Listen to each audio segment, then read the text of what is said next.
kematian ibu hamil sangat meningkat. Kematian ibu dan anak itu lebih tinggi. 5 ibu meninggal dan waktu itu ada 27 bayi juga meninggal. Musim timur dengan gelombangnya yang kuat, musim barat dengan tiupan angin yang kencang tambah dengan gelombangnya yang besar. Kita mau datang secepatnya seperti apa? Ombak besar ini kita mau menuju mengarungi lautan, kita juga takut. Ibu itu akan melahirkan di tengah laut dengan kemungkinan ibu itu bersama bayinya atau calon bayinya itu bisa meninggal karena tenggelam. Mau rujuk pasien saja, mereka pikirkan bahwa transportasinya seperti apa. Mau mengharapkan dari desa yang membiayai itu kadang-kadang tidak ada sama sekali. Kalau mereka mau datang di sini, sulit untuk mereka nginap. Kalaupun ada tempat tinggal, dengan biaya apa, dia harus berkunjung ke puskesmas. Bagaimana kalau seorang ibu meninggal kemudian anaknya terlantar?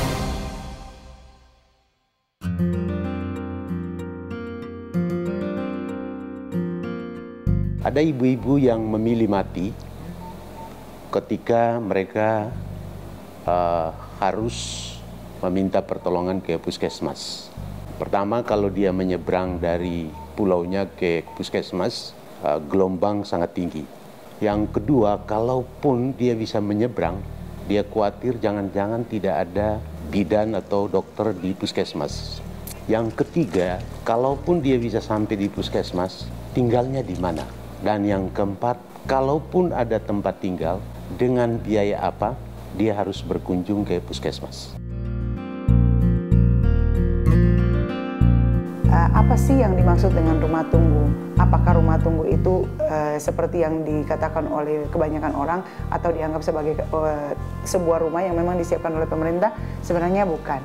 Karena rumah tunggu untuk Maluku Tenggara Barat ada karena sebuah kesepakatan bersama masyarakat melalui pendekatan sosial, melalui pendekatan kekeluargaan, dan melalui pendekatan budaya. Di sini keunikannya karena apa? Kesadaran masyarakat untuk memberikan rumahnya sebagai rumah tunggu itu sangat besar. Kita punya masyarakat di sini punya kekerabatan, punya kehidupan sosial, punya bahasa yang cukup menyatukan mereka. Terlebih dalam struktur kekerabatan adat istiadat, dalam hal ini Duan Lolat. Mereka lebih nyaman kalau datang tinggal di rumah keluarga daripada tinggal di rumah yang sudah disiapkan atau rumah pemerintah. Dan di situ mereka akan lebih nyaman dan untuk menunggu sampai proses persalinan boleh terjadi. Yang punya rumah juga itu mereka merasa bangga bahwa rumahnya dipergunakan oleh tenaga kesehatan. Demi kepentingan, bukan kepentingan pribadi, tapi kepentingan masyarakat. Ini rumah tunggu ini, kalau ada pasien baru masuk. Tinggal di sini senang karena nggak ada orang yang beribut, istirahat kan enak. Mereka merasa senang di rumah tunggu karena jaminan dari kita sebagai dari tuan rumah, kita jamin makan, minum, pakaian, mandi, semuanya kita tanggung. Jadi mereka merasa betah di rumah. Proses pemilihan rumah tunggu itu kita bikin rapat. Mana orang-orang yang mampu, mana orang-orang yang cukup rela, dan itu coba didekati. Mereka setelah didekati dan mereka mau, kita tidak memaksa, mereka mau dengan sukarela. Menyangkut operasional rumah tunggu memang jalan lancar seperti yang saya rasakan sekarang ini. Biaya operasionalnya kita usulkan, kita minta dari UNICEF diberikan lewat Dinas Kesehatan Maluku Tenggara Barat (NTB) dan juga dari daerah. Nah, itu 50.000 per hari untuk dana dari UNICEF dan 40.000 per hari untuk dana dari APBD 2 dari daerah. Dana untuk makan minum si ibu yang dirujuk maupun pengantar. Nah, ini selama 14 hari, dikalikan 14 hari. Dan itu diserahkan semuanya ke yang punya rumah mengelola, sampai ke hari ke-14 ibu sudah sehat dan boleh pulang dengan baik.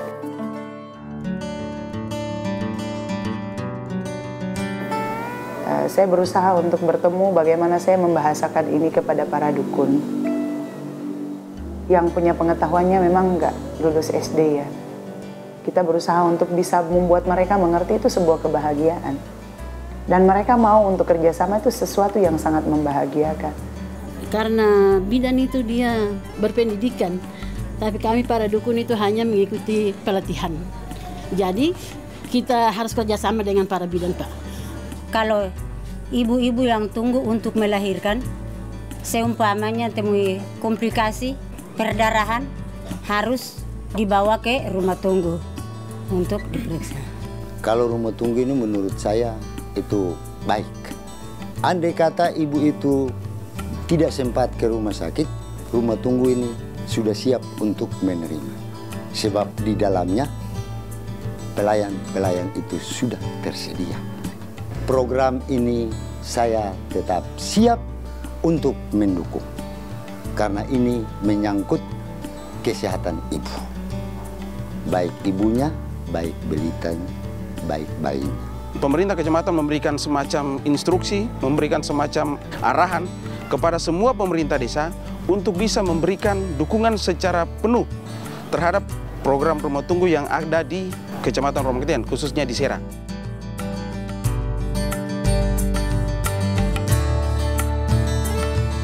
Nah, dirasa bahwa konsep ini positif, konsep rumah tunggu ini positif dan menurunkan angka kematian ibu melahirkan dan bayi baru lahir, maka dikembangkanlah di Kecamatan Wermaktian dan Kecamatan Tanimbar Utara sebagai pusat gugus dan subgugus. Saya berharap bahwa setelah replikasi di dua tempat ini dan mudah-mudahan tahun pertama setelah berakhir, nah kita evaluasi, dari evaluasi itu kita regulasikan dia. Paling tidak menjadi peraturan bupati untuk menjadi modal di semua wilayah dengan karakteristik yang sama. Rumah tunggu ini punya unik yang luar biasa untuk kita. Kita membantu masyarakat yang miskin, yang tidak mampu sama sekali karena pengalaman yang terjadi, orang yang miskin tidak bisa datang ke puskesmas kalau tidak punya duit. Tapi konsep rumah tunggu ini sangat membantu, sangat unik sekali untuk membantu masyarakat untuk mendapat akses pelayanan yang lebih tepat. Sampai saat ini baru ada 1 kematian dan kami berdoa sebagai bidan jangan lagi ada, cukup 1 itu di tahun ini. Sebenarnya kita secara pribadi ada untung apa ya untuk kita lah. Tapi kita dengan penuh rasa tanggung jawab untuk kita harus melaksanakan panggilan ini dengan sungguh-sungguh, dengan tujuan untuk melayani atau menyelamatkan manusia. Yang penting senyuman mereka sudah membahagiakan hati saya.